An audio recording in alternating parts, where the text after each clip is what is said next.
And joining us now is CTV's chief political correspondent, Vassy Kapelos. And Vassy, I just want to go back to what Abigail said in her report. How vulnerable is Pierre Poilievre in his riding of Carleton?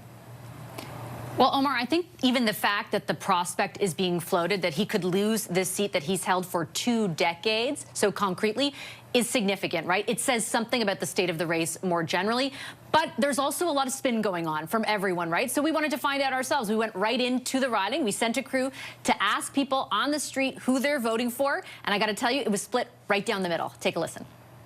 The polls suggest that this riding might actually be tighter than it has in previous elections. I don't believe the polls. You don't believe it? At all. You think that Pierre Poilievre's going to win this one? Yeah, I believe that. I have a Liberal sign. I'm hoping for Bruce Fanjoy to win. It'd be nice to have a change in this riding. I still wish Pierre Poilievre will win, because we need a man like that. There's reports suggesting that this riding might be tight for the first time in almost 20 years. Do you believe that?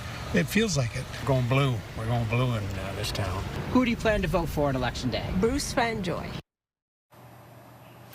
Just a quick footnote to all of this. In that riding, Omar, there are 90 people, thanks to an electoral reform protest group, on the ballot. Elections Canada has just said that they will allow for an additional 6 hours to count those votes early. And typically, according to the Act, it's 1 hour before, so quite an extension there. The vote now is just 4 days away. How close is the race looking?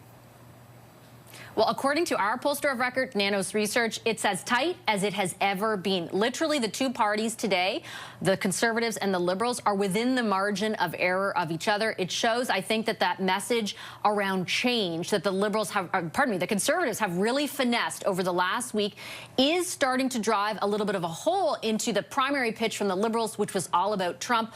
Ultimately, it will not only be a contest between those two ballot box questions on Monday, but between those two parties as well, Omar. All right, Vassy, looking forward to seeing you for a special election coverage on Monday, just days away. Thank you.